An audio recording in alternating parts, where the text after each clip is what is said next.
What if I told you that being a good girl or a nice girl was less about who you actually are as a person and more about how you are wanting to be perceived? In today's video, we're going to be discussing how being a good girl is just a type of a mask that you're wearing, how it impacts your life and your relationships, and how to stop suppressing your wants and your needs. Hi, my name is Mayra. If you're new here, I help women start living their lives for themselves again.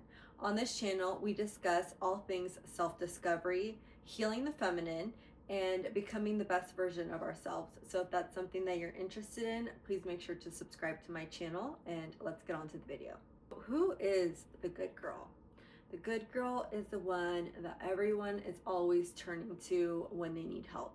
The good girl is the helper. The good girl is the one that puts everybody else's needs before her own. I'm gonna even stick the cool girl in here, the chill one, the one that doesn't ask for much, the one that just kind of goes with the flow and goes along with what everybody else is saying. Or at least that's how you like to present yourself.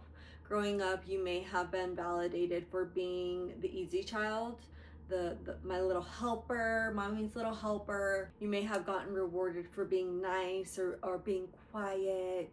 You may have even been considered the perfect child, the good child. So what happens when these are the types of things that you constantly heard while you were growing up in your teenage years, even into adulthood, where you're being externally validated for having these agreeable traits?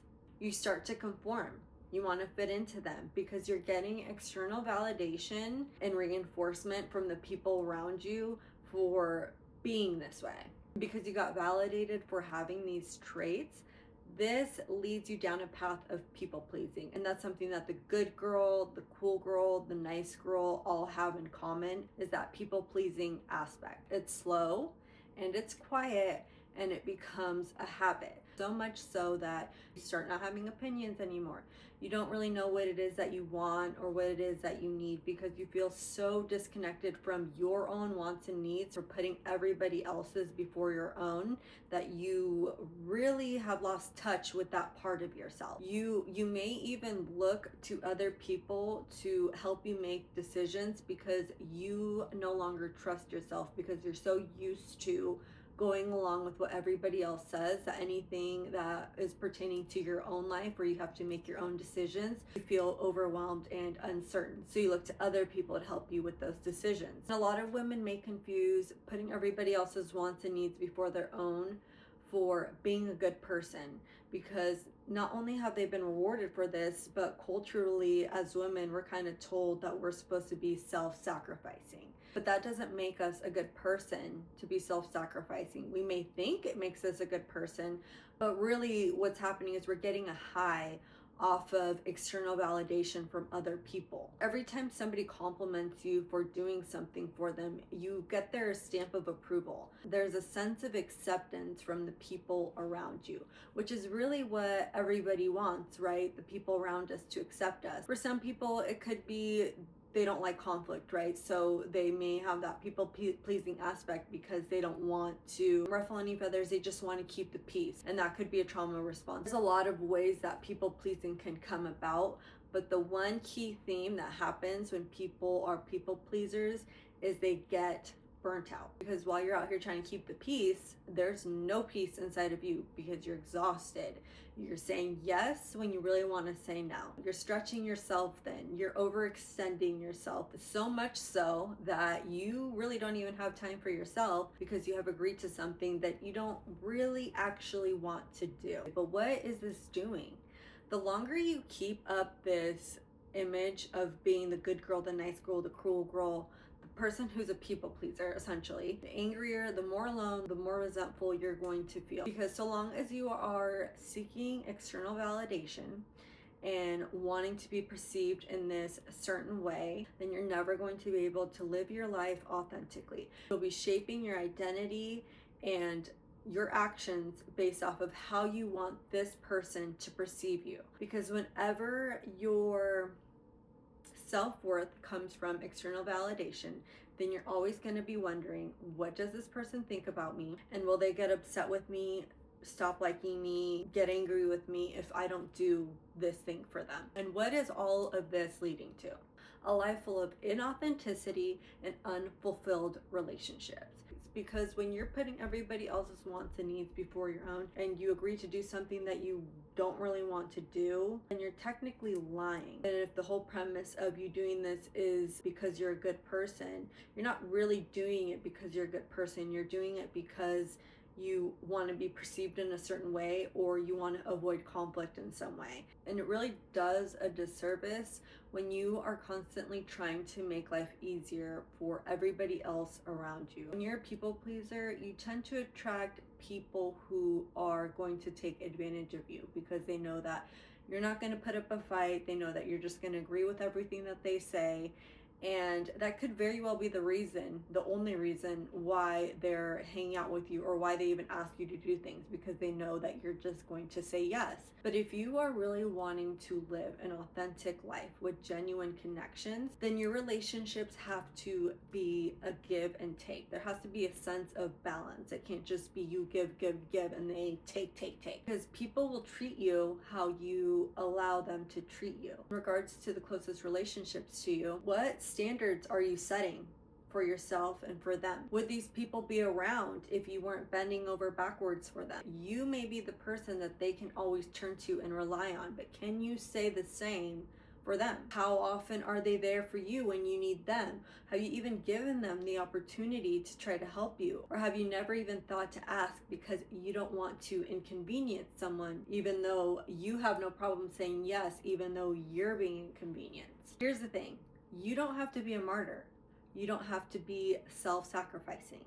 Having wants and needs does not make you a bad person. So how do you let go of this people-pleasing persona? You're gonna have to start getting really honest with yourself and the people around you. And you're gonna start small, okay? It all depends, we all have different levels of people-pleasing, and this is a practice, okay? I just wanna preface this by saying, this is a practice, so this is something that you're going to be continually working on. Because if you've been a people pleaser your whole life, then this is probably going to be really scary for you. And even if you aren't like, a level 10 people pleaser, even if you have some people pleasing aspect in yourself, this is scary. When you haven't voiced your wants and your needs before, it can be scary. It feels vulnerable, right? So I want you to start pausing before responding to other people's requests, because you probably made it a habit to just agree. So pause before you respond and feel what your gut is actually telling you. That instinct of like, yes, I want to do this, no, I don't want to do this. You're going to figure out what that is, and then you're going to say what you actually want. But tell the truth when you are responding. So that's if somebody is asking you directly, but also think about things in where you don't want to inconvenience somebody, but you're not really happy with what's going on. So like example could be you ordered something at a restaurant and they brought the wrong thing out. And when your server asks how everything looks, you're gonna use your voice and you're gonna let them know what is wrong with your order so that they can fix it. Okay, let's say you're in a group setting and everybody's asking like, hey, what do you guys want to do? Make a suggestion instead of just sitting there quietly. Just throw out an idea. Another example, if someone invites you somewhere, give your honest answer. If you're not sure, let them know, hey, let me get back to you on that. So there's just some few examples that I could think of. Figure out this week what it is that you're going to start practicing, something small. Do it, and then comes the point of reflection. What thoughts or feelings came up before, during, and after the whole process? You may have felt really nervous before you responded. You may feel guilty because you feel like you let somebody down. Somebody could have gotten upset with you for your answer, but it's really important that you stay true to yourself in those situations, because you're not responsible for anybody else's feelings other than your own. No one's feelings are more important than anyone else's, but each person has to take responsibility for their own feelings. Just be careful and don't fall into that trap, because if you have been a people pleaser, it may be a lot easier for you to just agree with somebody than to tell them no. So really be honest with yourself and with the other person. And you're just going to keep practicing. Each time you're going to do something that's going to challenge you a little bit more. And over time, you'll drop the need to be the good girl or the people pleaser, really is what this is all coming down to. And you'll have no problem sharing what your wants and your needs are. And you'll have more authentic, genuine, intimate connections, and the people who don't really care about you will just kind of fall away on their own. So if you're feeling exhausted from wearing the good girl mask and you're ready to start living your life more authentically, I'll leave my discovery call linked down below, and we can hop on a call to see how I can help best support you through this process. I also have a free workbook that you can download on how you can start living your life more authentically and living your life for yourself. If you found this video helpful, please make sure to like the video and share it with anybody that you feel like would benefit from this conversation. You can also check this video out, and I will see you guys in my next video.